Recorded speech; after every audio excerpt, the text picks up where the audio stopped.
Podemos nos sentar agora e atentos vamos saborear, degustar a liturgia de hoje. Como eu disse no início da celebração desta divina liturgia, que é a Santa Missa, nós vamos rezar pelos sacerdotes. E quando eu digo pelos sacerdotes, eu estou incluindo todos, inclusive esse que vos fala. Porque a nossa missão aqui nesta terra não é ensinar aquilo que mais me agrada. Vez por outra, eu estou dizendo essa frase a vocês. Vocês já estão careca de saber, inclusive. Eu não estou aqui para dizer aquilo que vos agrada. Eu estou aqui para dizer aquilo que é verdade. E dizendo aquilo que é verdade, possibilitar vocês a tomarem as suas decisões. Por exemplo, é como se eu estivesse dizendo para vocês, eu estou aqui para dizer, olha, deste fruto aqui não devereis pegar. Eu não estou aqui para proibi-los de pegar o fruto. Apenas para dizer que este fruto não é permitido ser tocado. Ponto. É a nossa missão. Então, nós queremos rezar pelos sacerdotes de todas as igrejas, sobretudo aqueles que ainda não são convertidos e acham que sacramento válido é apenas na sua própria igreja. E por que o padre está dizendo isso? Porque essa semana o padre foi surpreendido com, infelizmente, uma notícia ruim. Uma das pessoas que fiz o casamento há 15 anos atrás, fiz o batizado da filha há 9 anos atrás, me pediu o batistério e eu entreguei porque lá na paróquia eles queriam fazer a primeira Eucaristia da menina. Qual foi a surpresa? Isso aqui não é válido para nós, você tem que batizar de novo a menina. Ou batiza ou vai fazer a primeira Eucaristia lá na igreja onde vocês batizarem e casaram, porque vocês não estão casados e a menina não está batizada. Aí veja o contrassenso.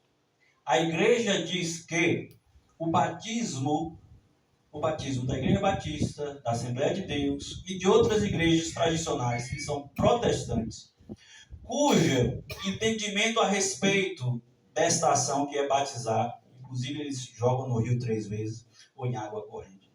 Mas o entendimento dessas igrejas é que não é sacramental.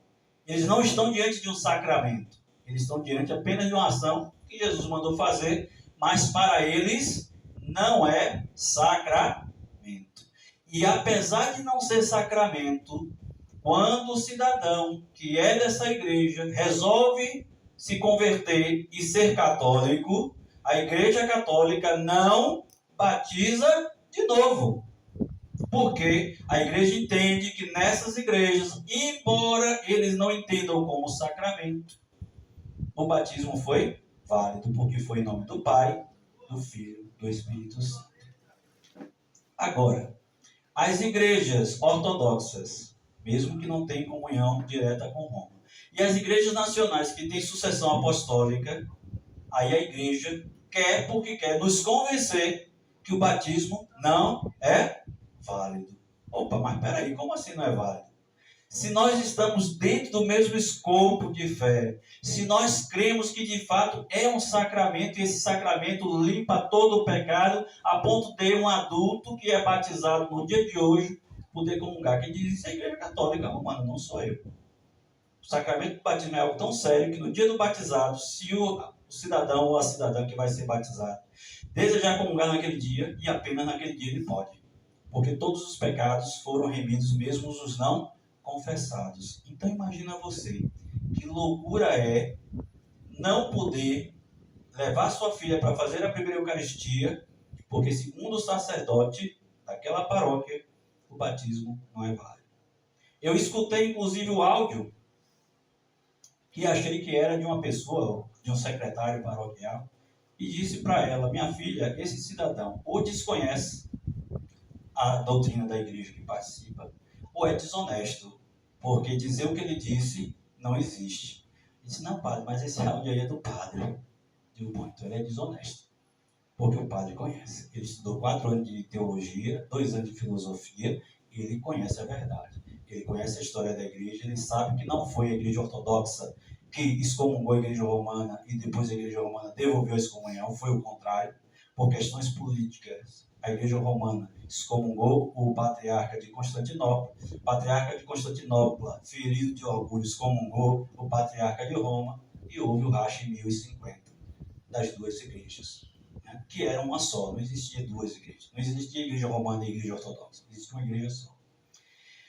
Então, por que o padre está dizendo tudo isso? Porque nós estamos no mês da Bíblia e percebam, a palavra de Deus vai dizer uma coisa interessante. Quando a gente pega o diálogo de Jesus e Nicodemos, Jesus fala para Nicodemos algumas coisas e Nicodemos começa a questionar Jesus e Jesus responde. A primeira resposta, eu notei só a resposta de Jesus. A primeira resposta de Jesus é: em verdade te digo, quem não nascer de novo não poderá ver o reino de Deus. Para ver o reino de Deus, então, é necessário nascer de novo, nascer do alto. O que é nascer do alto? É nascer do Espírito Santo de Deus. E Nicodemos vai fazer uma pergunta literal a Jesus. Porque Nicodemos entendeu isso de maneira literal. Como, Senhor, eu por acaso vou voltar ao ventre de minha mãe? Eu já sou velho, minha mãe nem é viva. Para mim, o reino do céu já não funciona. Mas seria isso, nascer de novo? Eu teria que ensinar os meus discípulos que são mais jovens, cujas mães estão vivas ainda, que eles precisam voltar ao ventre de suas mães? E Jesus deve ter olhado para Nicodemos com tanto carinho e piedade e disse: ô Nicodemos, não estou falando disso. Ele vai dizer: em verdade te digo, quem não nascer da água e do Espírito não pode entrar no reino de Deus. Não pode, é uma impossibilidade de Jesus. Não é que não deve, é não pode. Da água, a água aqui é símbolo de arrependimento. Não é água física, material, mas é água enquanto símbolo de arrependimento. Nós que reconhecemos nossos pecados, precisamos reconhecê-lo, para depois então, no Espírito, renascendo no Espírito, poder contemplarmos a salvação que vem de Deus. Então, nós precisamos nascer de novo. O que nasceu da carne é carne, o que nasceu do Espírito é Espírito. Não te admires que eu te diga, vós deveis nascer de novo.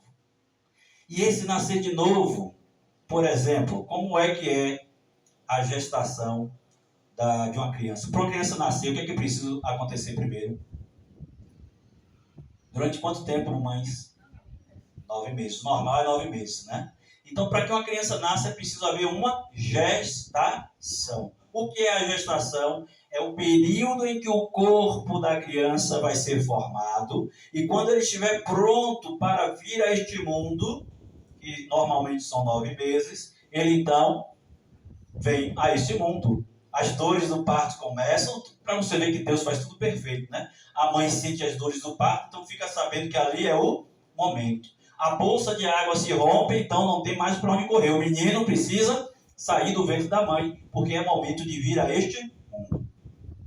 Quando Jesus vai dizer que é preciso nascer de novo, não é diferente. O nascer de novo não é um estalar de dedos, mas é quando nós escutamos o anúncio do Evangelho. Nesse momento nós vamos fazer a gestação do homem novo, da mulher nova. E como é que a gente faz a gestação? O que é que a gente está formando? Porque a gente não tem um corpo para formar, mas a gente vai formar uma mentalidade nova. O que é conversão? É mudança de mentalidade, mudança de direção. Eu mudo minha forma de pensar para adequar a minha forma de pensar a Deus nosso Senhor. E quando eu consigo compreender isso, aí sim eu estou pronto para dar à luz a este homem novo, a esta mulher nova. Mas é preciso gestar isto. Eu preciso nascer de novo. E Jesus vai completar dizendo: o vento, ele sopra onde quer. Você ouve o ruído, mas não sabe de onde vem, nem para onde vai. Assim acontece com todo aquele que nasceu do Espírito. Ora, o Espírito Santo sopra onde quer, da igreja que quer, da pessoa que quer, da forma que quer. O Espírito Santo pode soprar as graças de Deus dentro do terreiro de candomblé. O Espírito Santo pode soprar suas graças individuais numa sessão espírita. E quando eu digo soprar, estou falando de soprar para convencer e converter aquela pessoa específica. Pensando essa pessoa para a graça de Deus. E a gente às vezes acha que o Espírito Santo só age na igreja católica ou na igreja protestante. Padre, quando você diz isso, então quer dizer que o pessoal do Candomblé está certo em ser do Candomblé? Nós anunciamos Jesus. Então o certo para nós é ser de Cristo. Mas o Espírito Santo, ele tem piedade de todos. E é capaz sim de curar alguém que está lá no terreiro de Candomblé. É capaz de curar sim quem está lá no Espiritismo. É capaz de curar sim quem é adepto do budismo. Porque Deus tem misericórdia dos seus filhos e ama a todos. Não ama apenas os católicos que estão na Igreja Católica Romana, ou independente, ou ortodoxa, ou protestante. O amor de Deus não tem limites. Olha que coisa maravilhosa. Porque Deus amou de tal maneira este mundo que deu seu Filho único para que todo aquele que nele crê tenha a vida eterna. Mas quando foi que Jesus morreu para salvar a humanidade? Depois que a humanidade toda escutou falar de Jesus? Não. Ninguém nem sabia quem era esse tal Jesus. E a humanidade, sem saber que existia um Salvador, foi salva pela misericórdia e pelo amor de Deus. Eu escutava uma pregação do Frei Gilson, famoso Frei Gilson, e observava ele falando da diferença, né? Ele usando o maniqueísmo, a carne e o espírito, a carne e o espírito. A carne quer prazeres, a carne quer isso, nós temos que combater a carne. E aí, a gente pode até pensar que isso é verdade e está lastrado no Evangelho de hoje, porque Jesus disse o quê? Se tua mão te leva a pecar, corta. É melhor entrar no reino dos céus sem uma das mãos do que com as duas e ir para o inferno. Se teu olho te leva a pecar, arranca-o, porque é melhor entrar no reino do céu com um olho só do que os dois te levar para o inferno. E aí parece que realmente a carne não vale nada. O que vale é o espírito. Mas peraí, não é bem assim. Sabe por quê? Porque o corpo não peca. Padre, isso é maluco, acabou de dizer que a carne... O corpo não peca. Quem peca é a mente, a alma nossa. Ou seja, vamos lá, vamos exercitar textualmente. O olho. Estou aqui olhando para Lourdes. E estou olhando para Lourdes em pecado. Estou cobiçando a pessoa de Lourdes. Mas quem é que está ordenando meus olhos olhar para ela? A minha mente. Se eu olho para Lourdes e entendendo que ela é comprometida, ou que eu mesmo sou comprometido e não devo fazê-lo, eu olho e tiro os olhos. A minha mente precisa doutrinar as minhas ações, porque o meu corpo não quer nada, o meu corpo não deseja nada. Quem deseja é a minha mente. Entende? Então, quando Jesus vai falar de arrancar o olho, ele está falando metaforicamente. Porque se depender da nossa condição pecaminosa, nós que somos inclinados para o pecado, vamos ficar cegos. Vamos arrancar os dois olhos. Porque enquanto estivermos nessa vida, a nossa inclinação para o pecado nos leva a tomar uma decisão estragada. O que nós precisamos entender e combater e doutrinar é o nosso pensamento, a nossa alma. Por exemplo, o que os homens precisam entender é que apesar deles gostarem de mulher, eles são um só e eles não podem ter todas as mulheres do mundo para si, cobiçando todas elas, mexendo com todas elas na rua. Isso não é possível. Por quê? Porque é natural que um homem, ao olhar uma mulher bonita, admire essa mulher por ser bonita. Isso é natural. O que não é natural é ele achar e se sentir no direito de mexer com todas elas. As mulheres, pela mesma coisa, embora isso seja muito menos relativo às mulheres, mas sobretudo aquelas que apreciam e falam que estão apreciando, vale a mesma dinâmica. As mulheres também apreciam os homens, são mais discretas, mas apreciam. Hein? Pois é, né? Paciência. Então o que acontece? As mulheres também, quando estiverem admirando os rapazes, a mesma coisa. Elas têm o direito de admirar, porque o que é bonito precisa ser admirado. Mas isso não dá o direito de elas acharem que devem ter todos os homens do mundo. É o equilíbrio. Eu posso comer de todas as comidas, mas não vou me empanturrar a ponto de ter que vomitar a comida, só porque está acessível ali para mim e eu posso. Quando o Tiago vai falar da riqueza, mais uma vez, ele não está brigando entre ricos e pobres, mas ele está falando daquelas pessoas que, dizendo ser cristãs, vivem no conforto enquanto seu irmão está passando necessidade e nada fazem por eles. Esse é o equilíbrio. Posso todas as coisas, mas todas as coisas precisam ser equilibradas e me levarem para Deus. Ora, se nós podemos, o vento sopra onde quer, faz aquilo que quer, a hora que quer. Vimos, Senhor, disse João, alguém expulsando demônios em teu nome, na autoridade do teu nome. Nós o proibimos, disse o apóstolo São João. Olha que coisa interessante. Por que nós proibimos? Porque ele estava vestido com a roupa inadequada? Não. Porque ele estava tomando uma cervejinha expulsando demônio? Não. O motivo foi mais banal. Porque ele não é dos nossos. Não anda conosco. O Senhor não o escolheu para fazer essa missão. Então nós proibimos esse cidadão de expulsar demônios em teu nome. E Jesus concorda com São João? Não, de jeito nenhum.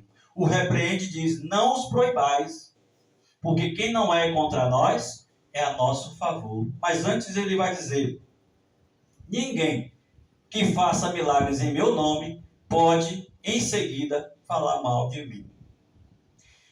Quem faz, quem opera é o Espírito Santo. E se o Espírito Santo de Deus opera, como que alguém pode dizer que não é válido aquilo que nós fazemos? Se aquilo que nós fazemos não fazemos de nossa própria vontade, fazemos porque Deus nos deu autoridade. Porque a fala desse padre, sabe o que acontece? Não ofende apenas o sacramento que foi dado para essa menina, não. E o sacramento que foi dado a ela e aos seus pais. Ofende todos os milagres que nós testemunhamos acontecer ali na paróquia das Candeias. Porque a nossa linhagem é de lá. Então tudo aquilo é mentira, seu padre. Os milagres, as pessoas que foram curadas de câncer, é mentira porque não estão na Igreja Católica Romana? O Espírito Santo que agiu lá, que converteu pessoas que só viviam na bebedeira e hoje vivem uma vida digna, é mentira porque o Espírito Santo não está na igreja independente ou na igreja ortodoxa? Diga aí, seu padre, agora, que eu quero saber. O Espírito sopra onde quer. Nós até escutamos o ruído do Espírito Santo, mas nós não sabemos nem de onde vem, nem para onde vai. Nós não somos donos do Espírito Santo. Ele não está engarrafado numa instituição religiosa. A igreja de Jesus subsiste em todas essas igrejas onde se faz a vontade de Deus. E olha, este homem não tinha sucessão apostólica, que a gente chama hoje de sucessão apostólica. Ele estava apenas falando na autoridade do nome de Jesus. E nós aqui, graças a Deus, há 14 anos, procuramos falar na autoridade do Senhor Jesus. Há 14 anos que nós procuramos pregar apenas e exclusivamente aquilo que está baseado na palavra. Se não tem amparo na palavra de Deus, eu simplesmente nem dou atenção, porque Pedro que dá a resposta. Para onde nós vamos, Senhor? Só Tu tens palavras de vida eterna. Deus me livre e guarde de fugir das recomendações e das doutrinas ensinadas por Jesus Cristo. Nós aqui defendemos os concílios, inclusive, que entenderam ao longo do tempo aquilo que é a doutrina de Cristo, que está lastrado na palavra de Deus. Mas nós não conseguimos conceber que, nem permitir que as tradições humanas, apenas para agradar o ego de quem as escreveu, suplante e coloque fora da igreja de Cristo as pessoas que buscam o sacramento em instituições religiosas que não são a instituição majoritária. E longe de mim dizer que a Igreja Católica Apostólica Romana está errada. Não estou dizendo isso, estou dizendo que este sacerdote em particular não é convertido. Porque se ele fosse, ele conheceria os dogmas, o Código de Direito Canônico da própria igreja, que diz a mesma coisa. Vai lá dizer que não se batiza quem vem de igrejas protestantes, e acabei de explicar que a igreja protestante não considera batismo um sacramento, muito menos as igrejas que têm sucessão apostólica válida e reconhecida. Então esse sacerdote, ou ele conhece e está desobedecendo a própria igreja por livre e espontânea vontade, porque eu duvido que o bispo dele comungue dessa intolerância religiosa, ou ele não entendeu o que ele está fazendo enquanto sacerdote. Uma dessas coisas aconteceu. Então eu rezo realmente pela conversão desse cidadão, rezo pela conversão de todos os sacerdotes que têm a mesma mentalidade que ele tem. Sabe por quê? Porque acaba afastando. Qual foi o resultado disso? A mãe da menina ficou muito triste e perguntou a mim: você pode fazer a primeira Eucaristia de minha filha? Posso. Vou preparar a menina para fazer a primeira Eucaristia. Ela vai fazer a primeira Eucaristia e só Deus sabe onde ela vai participar da vida de comunhão cotidiana, porque eu não imagino que ela venha para cá, para Valéria, todo domingo, para a menina poder comungar. porque é longe. Não é nem nessa cidade de Salvador. É na linha verde que ela mora.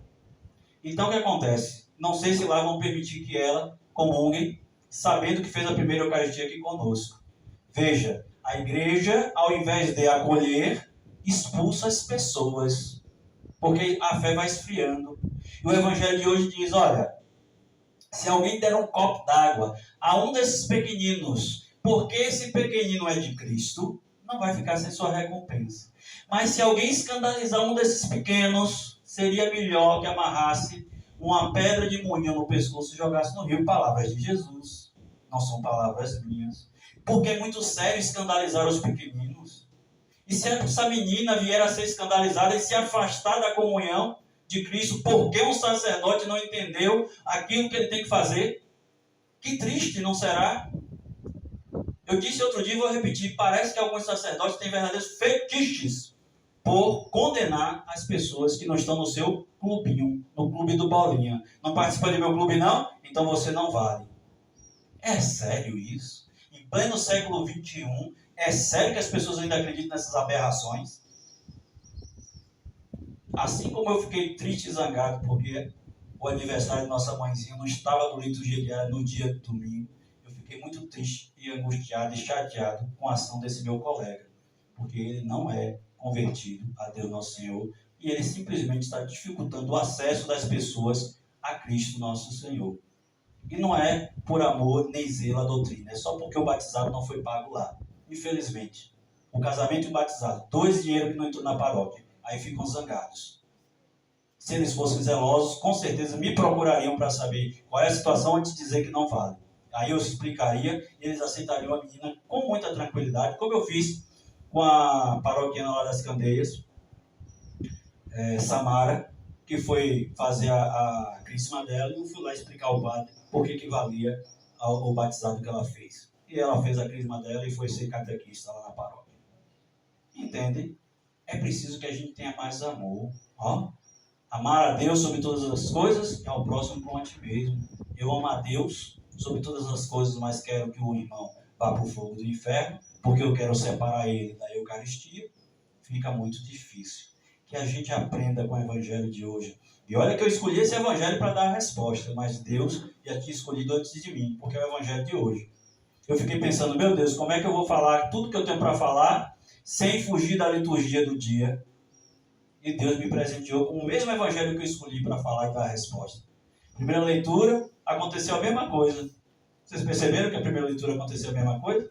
O Espírito de Deus pegou uma porção do Espírito de Moisés e mandou 72 pessoas profetizarem. E eles começaram a profetizar. Mas abriram mão, desistiram. Aí dois que não estavam lá no meio, mas estavam no acampamento, estavam na lista, mas não estavam presentes, começaram a profetizar. E o colega assistente de Moisés manda parar de profetizar, eles não estavam aqui. Tu está com ciúme?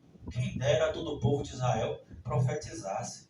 A gente tem essa mania. Se não está dentro do escopo, se não estava aqui, se não isso, se não aquilo, não presta, mande calar. E Jesus vai dizer, não repreendais. Moisés disse, não fique com ciúme. Jesus disse, não repreenda. Se não é contra nós, é a nosso favor. Que cada um de nós tenha essa coragem de denunciar aquilo que é injusto, as intolerâncias religiosas cometidas por desonestidade ou por ignorância. Quando é da parte do sacerdote, é por desonestidade. Quando é pela parte do leigo, às vezes é por ignorância e por não saber. Mas o sacerdote não está isento, ele sabe. Que a gente possa cumprir a palavra de Deus. Amém? Louvado seja o nosso Senhor Jesus Cristo e nossa Mãe Maria Santíssima.